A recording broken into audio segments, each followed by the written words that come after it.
నమస్తే సార్. మీ పేరు? వెంకటేశ్వర. సార్, ప్రభుత్వం వచ్చింది గదా! ఎలా ఉంది మరి? 5 ఇప్పుడు వచ్చి ఇన్ని రోజులవుతుంది గదా! ఎలా ఉండబోతుంది? అసలు ఎలా ఉంది? బాబు గారు స్పీడ్ పెంచారుగా. అసలు 20 రోజుల్లోనే స్టార్ట్ చేసి పనంతా ఇప్పుడు ఇసుకుంది. హ్మ్. అంతా నిన్న నుంచి మొదలుపెట్టారు. హ్మ్. చక్కగా జనం కూడా హర్షం వ్యక్తం చేస్తున్నారు. హ్మ్. ఈ బిల్డర్స్, ఈ టాపీ మేస్త్రులు వీళ్ళంతా లైన్లోకి వెళ్ళిపోయారు. హ్మ్. మరి అంత 5 సంవత్సరాల నుంచి నరకం అనిపించారు వాళ్ళు చేసిన పనులకి. బాబు గారు పని స్టార్ట్ వచ్చిన 20 రోజుల్లో పని స్టార్ట్ చేశాడు. పోలవరం ఉంది, ఎంత ముందుకు వెళ్తుంది. ఈ ఇసుక పాలసీ కూడా మంచి లైన్లోకి వచ్చేసింది కదా. ఇప్పుడు ఆల్రెడీ పెన్షన్లు కూడా ఎలా చేశారు మీరు చూశారు కదా, అంత పాస్ట్గా చేశారు. నా వాలంటీర్లు ఎలక్షన్ కోసం ఏడ్చారు.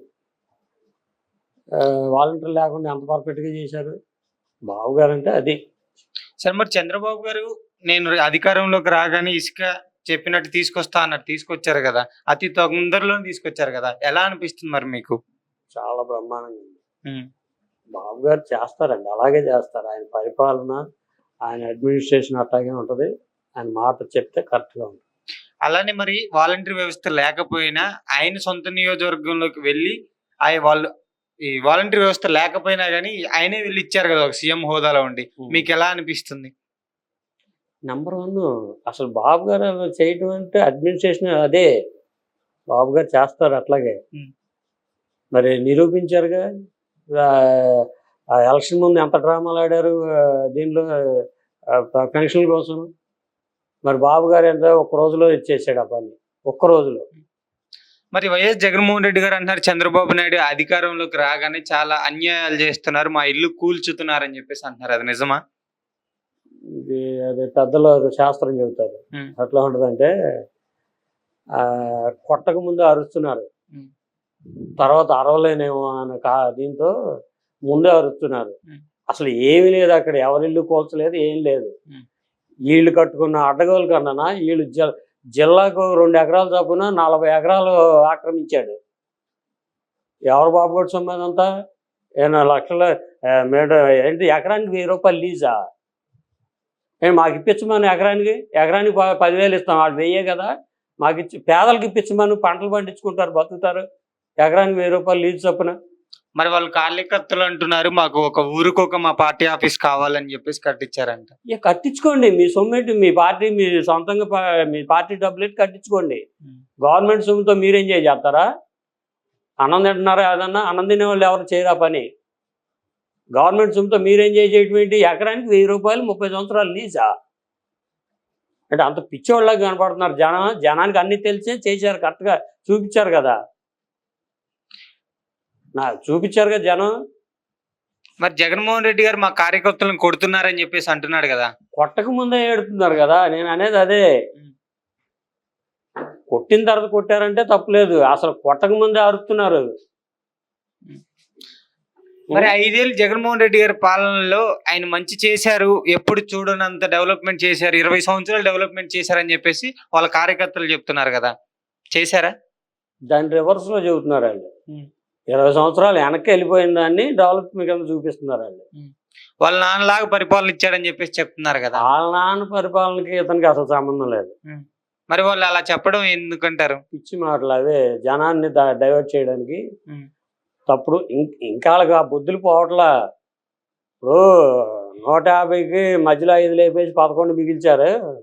అయినా అసలు ఇంకా భ్రమలోనే బతుకుతున్నారు. అంటే ఇంకా జనాన్ని డైవర్ట్ చేసి ఆ సోషల్ మీడియాలో ఇంకా పిచ్చి పనులు చేస్తూనే ఉన్నారు. ఇంకా మాంటలా ఇంకా బుద్ధి రాలే, వస్తుంది, ఆ బుద్ధి వచ్చే టైం వస్తుంది, దగ్గరలోనే ఉంది. అంబటి రాంబాబు గారు గంజాయి అనేది పెద్ద ఇష్యూ కాదు, దాన్ని ఒక్కటే పట్టుకుని చంద్రబాబు నాయుడు గారు మమ్మల్ని చాలా ఇబ్బంది పెడుతున్నారని చెప్పేసి అంటున్నాడు కదా. చాలా విషయంలో, ఎందుకంటే గంజాయి వ్యాపారం చేసేవాళ్ళు గంజాయి విషయం పెద్ద విషయం కాదానికి ఏమంటాడు?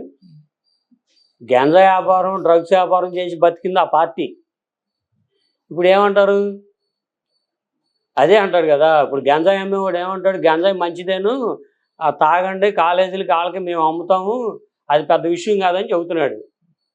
అంబటి రాంబాబు మాటకి అసలు అతనికి నిజంగా ఏమంటారు, కీసుక్కులకి నీటి ఇవి ఉన్నాయి కదా, వాటికి విలువ తెలియని మనిషి అతనికి ఏదో మినిస్టర్ ఇచ్చాడు. ఇవన్నీ ఏమంటారు, ఆ బ్లేడ్ బ్యాచ్కి మినిస్టర్లు ఇచ్చినట్టు ఉన్నాయి. మరి వాళ్ళు చేసినవి. వైఎస్ జగన్మోహన్ రెడ్డి గారు అంటున్నారు కేవలం చంద్రబాబు గారికి ఓటు వేసినందుకు మా కార్యకర్తలను కొట్టారు, మేము హాస్పిటల్కి వెళ్ళి మేము ఇచ్చడానికి కూడా మాకు పర్మిషన్ ఇవ్వడం లేదా అంటున్నాడు కదా. నువ్వు చేసింది ఏంటి? నువ్వేం చేసావు 5 ఏళ్ళు? నువ్వు చేసింది 5 ఏళ్ళు ఏం చేసావండి? అంటే పిచ్చివాళ్ళు ఉన్నారా ఏంటి ఇక్కడ ఏమన్నా? 5 ఏళ్ళు నువ్వు చేసింది అదేగా. కానీ మేము ఇంకా చేయలేదు. చేయకముందు అరుతున్నావు. నువ్వు చేస్తే ఇంక ఉండవు. నువ్వు 5 సంవత్సరాలు చేసింది అదే పని. ఇప్పుడు లోకేష్ బాబు వెళ్ళి పరామర్శిస్తాకి వెళ్తే వెళ్ళనిచ్చావు నువ్వు? ఇప్పుడు కార్యకర్తల్ని చంపారు అక్కడ పల్నాడులో, మేము మెడకాయకి వచ్చి చంపేశారు. లోకేష్ బాబు పరామర్శిస్తానికి వెళ్తుంటే ఆపేసావు లేదా? హౌస్ అరెస్టులు, లోపల ఇళ్లలోకి బెడ్రూమ్లోకి పోలీసులను పంపించావు. నువ్వు చేసిన అరాచకం నువ్వు నేర్పిందే. అసలు మా పార్టీకి మా నాయకులకి అలవాట్లేదు అలాంటి. చాలా హుందాగా గౌరవంగా బతుకుతారు మా పార్టీ నాయకులు. ఇప్పుడు మొత్తం నువ్వు చేసిందే. ఇట్లా అరాచకం చేయాలి, ఇట్లా బతకాలి, అధికారం ఉంటే ఇంత నాశనం చేయాలి అని దారి నువ్వు చూపించిన దారి అది. మా పార్టీ కార్యకర్తలు చేసినవి కాదు అవి. పిన్నెల్లి రామకృష్ణారెడ్డి తప్పు చేయలేదని చెప్పేసి జగన్మోహన్ రెడ్డి గారు చాలా పోరాడుతున్నారు. తప్పు చేయలేదంటారా? పగలగొట్టడం తప్పు కాదా? దొంగ నిజం ఒప్పుకుంటాడా? నిజం ఒప్పించాలి. దొంగ ఒప్పుకోడు. ఒప్పించాలి.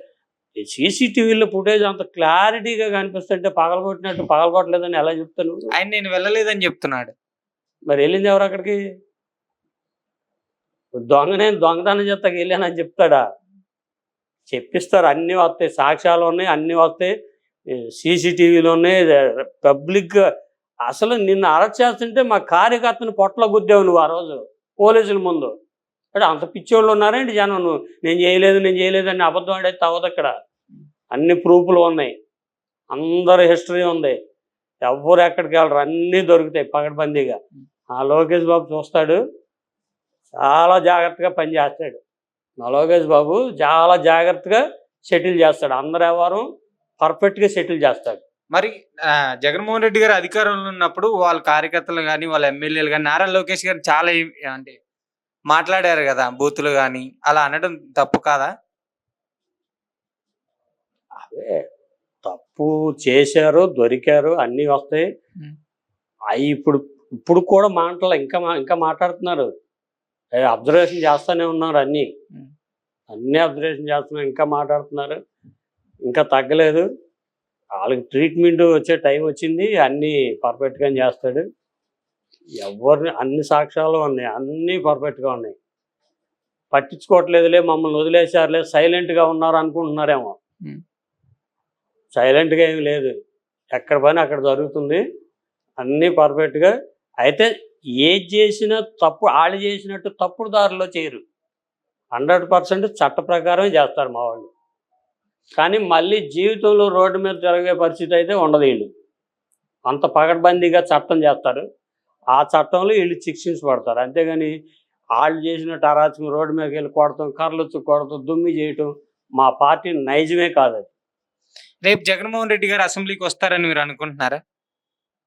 ఆయన అసెంబ్లీకి వస్తే అంత రాకపోతే అంత, జనమే అవసరం లేదని పక్కన పెట్టారు. ఇక అసెంబ్లీకి వచ్చి ప్రతిపక్ష హోదా ఇస్తే జనానికి కావాల్సిన సమస్యలు ఏమన్నా అవసరం అవుతాడని ప్రతిపక్ష హోదా ఇచ్చేవాళ్ళు. అసలు జనం అసలు నువ్వు అవసరం లేదని పూర్తిగా పక్కన పెట్టేశారు. నువ్వు వస్తే అంత, రాకపోతే అంత. అది అడిగినప్పుడు మరి ఎంపీ టికెట్ కావాలి నాకు అని చెప్పేసి ఎందుకు అడిగారు? ఇవన్నీ ఇక్కడ దేశం వదిలి పారిపోయే మాటలు అవన్నీ చేసుకుంటున్నారు. ఇక అవి మనకు సంబంధం లేని విషయం. ఒక్క మాట, చంద్రబాబు నాయుడు గారు కేవలం అధికారంలోకి రావడానికి కారణం ఏందని అడిగితే జగన్మోహన్ రెడ్డి గారు అన్నారు, ఆయన పెట్టిన పథకాల వల్లే ఆయన అధికారంలోకి వచ్చారు, ప్రజలు ఆశపడి ఓట్లు వేశారు ఆయనకి అని చెప్పేసి అంటున్నారు. నిజమా? పథకాలని కాదు, పథకాలే ఉంటాయి, అభివృద్ధి కావాలి ముందుగా. ఈ చదువుకున్న నిరుద్యోగులు పిల్లలు అన్యాయం అయిపోతున్నారు. అర్థమైంది నీకు? చదువుకున్న పిల్లలు అన్యాయం అయిపోతున్నారు. ఒక్క ఉద్యోగం లేదు 5 ఏళ్ళ నుంచి. వచ్చిన కంపెనీలన్నీ తోలేసావు. ఏది నీ పర్సంటేజీలు ఇవ్వకపోతే ఆ కియా మోటార్ని తోలేసావు. ఎన్ని కంపెనీలు తోలేసావు? అమరరాజుని తోలేసావు. నీకు కావాల్సిన పర్సంటేజ్ని ఏ కంపెనీ ఇవ్వదో వాళ్ళందరూ తోలేసేవారు.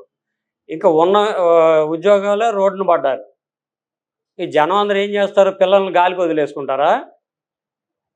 ఉద్యోగాల కోసం, రాష్ట్ర అభివృద్ధి కోసం ఫస్ట్ చూశారు బాబు గారిని.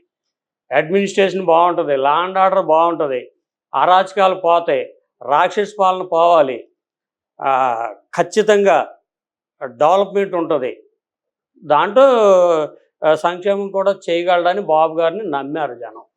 బాబు గారు మరి డెవలప్మెంట్ చేస్తారని మీరు నమ్ముతున్నారా? 100% చేస్తారు. అసలు బాబు గారి మీద అసలు ఆ డౌటే పెట్టుకోవద్దు. ఖచ్చితంగా నమ్మకం ఉంది. ప్రజల నమ్మకాన్ని గట్టిగా తీరుస్తారు Babu. Okay, thank you. Okay. అలాగే ఇంకో మాట ఏంటంటే జగన్మోహన్ రెడ్డి గారు ఎంపీగా పోటీ చేసి చట్టం నుంచి తప్పించుకోవడానికి ప్రయత్నాలు చేస్తా అనుకుంటారా? అనుకుంటున్నా, అది కరెక్టే అనుకుంటున్నాను. చేస్తారు. రిజైన్ చేసి ఎంపీగా పోటీ చేస్తే ఢిల్లీలో ఓడుకోవచ్చు, వెళ్ళి ఇక్కడ దొరకకుండా మన అవినాష్ రెడ్డి ఎంపీగా ఉండగా అరెస్ట్ కాకుండా తప్పించుకోగలిగారు కదా, అదే స్థాయిలో ఎంపీగా ఉంటే అరెస్ట్ నుంచి తప్పించుకోవచ్చు అని చూస్తున్నారు అనుకుంటా. నువ్వు ఎంపీ కాదు, ప్రధానమంత్రి సైడ్ పక్కన కూర్చున్నా కానీ నిన్ను వదిలే ప్రసక్తే ఉండదు. నీ నీ స్థాయి నువ్వు ఎంత దూరం వెళ్ళినా వదలవు. నీ వెనకాల ఉన్న కేసులు ఉన్నాయి, నువ్వు చేసిన అరాచకానికి కొత్త కేసులు వస్తాయి. చట్టం అనేది ఇప్పుడు అంబేద్కర్ గారు రాసిన రాజ్యాంగంలోంచి ఎవ్వరూ తప్పించుకోలేరండి. జగన్మోహన్ రెడ్డి గారు కాదు కదా, ఎవ్వరూ తప్పించుకోలేరు. ఆ రాజ్యాంగంలోంచి ఖచ్చితంగా అమలు జరిగి తీరుతాయి. నువ్వు చేసిన అరాచకానికి, నువ్వు చేసిన దానికి కేసులు ఖచ్చితంగా పడతాయి. ఏ డిపార్ట్మెంట్లు వదిలేవు నువ్వు? ఏ డిపార్ట్మెంట్ని వదల, అన్నీ నాశనం చేయొచ్చు, అన్నీ తినేశారు. దాన్ని ఇప్పుడు బాబు గారు చెప్తున్నారు కదా, ఒక్కొక్కటి రిలీజ్ చేస్తున్నారు కదా మీ అరాచకాలన్నీ.